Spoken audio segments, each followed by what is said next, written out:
တောနတ်မင်းသမီးနှင်းမြားတစင်းရဲ့ကံကြမ္မာအပိုင်းငါအောင်ဆန်ရည်လက်ဖမောပေါ်တွင်စိမ့်ရွှေရောင်တိရွယ်ပုံထနှံအမှတ်အသားတစ်ခုထင်ကျင်ရသည်သူ၏အကြားအာယုံမှာပုံမိုထက်မြက်လာပြီးတောအုပ်တစ်ခုလုံး၏အထက်ရှူတန်းကိုကြားနေရတဲ့ကဲ့သို့ခံစားနေရသည်အောင်ဆန်မင်းရဲ့သွေးထဲမှာငါရဲ့နတ်သက်တွေစီးဆင်းနေပြီဒါပေမဲ့တတိထားပါဒီစွမ်းအားကမင်းရဲ့ဆွေထက်ခိုင်မာမှုပေါ်မှာပဲမူတည်တယ်ဟုနင်းတွေကဖြောတော်သောအထိုင်ဖြင့်တတိပေးလိုက်သည်ထွက်ပြေးသွားသောဥပါကန်ဒီတောဆက်ရှိကူဟောင်းတစ်ခုတွင်တွေးရစေပူဇော်ကပိုမိုဆိုးဝါသောအမောင်မောပညာကိုဖော်ဆန်းနေသည်သူသည်ရွာသူရွာသားတွေကိုမောဖြင့်ထိန်းချုပ်ရန်ပြင်ဆင်နေသည်ဖြစ်သည်ရုတ်တရက်ရွာတွင်သို့အမဲအောင်မြူခိုးများဖုံးလွှမ်းသွားသည့်ရွာသားများမှာတတိလက်လွတ်ဖြစ်ကတဦးကိုတဦးတိုက်ခိုက်လာကြသည်ဤဒီမှာအောင်ဆန်ကိုထောင်ချောက်ဆင်ရန်ဥပါကန်၏အကြံအစီထူသည်အောင်ဆန်ဒီရွာသားများကိုကယ်တင်ရန်ပြေးစင်းလာသည်သူသည်မြေပြင်ကိုလက်ဖြင့်ထိလိုက်ယုံဖြင့်အလင်းတိုင်းများဖြာထွက်သွားပြီးရွာသားများကိုဖုံးလွှတ်ထားသောအမောင်မြူကိုများကိုခိတ္တမှဖယ်ရှားပေးနိုင်ခဲ့သည်ရွာသားများရှားမှအောင်ဆန်၏အခင်းဆုံးသူငယ်ချင်းကျော်စွာထွက်လာသည်သို့တော့ကျော်စွာ၏မျက်လုံးများမှနီးရဲနေပြီးဥပါကန်၏စေခိုင်းမှုဖြင့်အောင်ဆန်ကိုရန်ဖြူလာသည်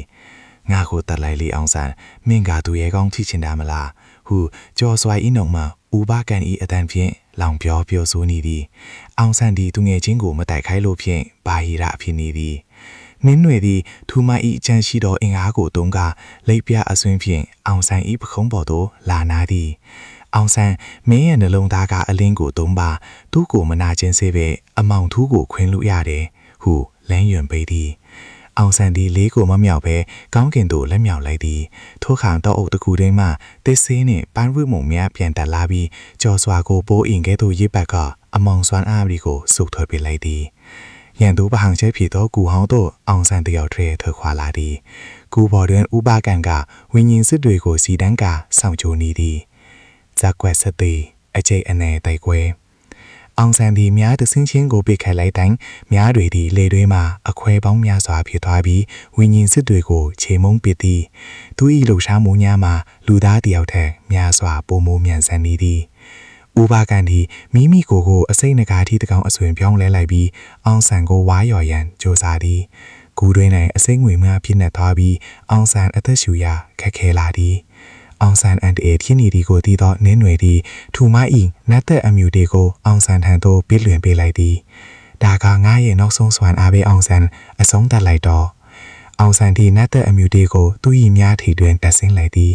သူ၏ခန္ဓာကိုယ်မှာရွှေရောင်အလင်းများဆူးရှင်းစွာထွက်ပေါ်လာပြီးလေးခွေကိုအဆွင်းကုံဆွဲလိုက်သည်ဒီတော့တောင်အတော့ငြိမ်းချမ်းပါစေ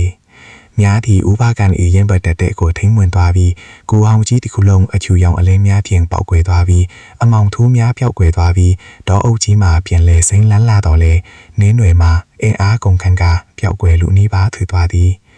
နီးကုံပိုင်အမေအောင်ဆန်ဒီနင်းတွေကိုပြန်လဲအသက်ဆွင်းလိုက်ဖို့ဘဲလူစွမ်းစားခိုင်းတဲ့ဇလိုရဦးမလဲ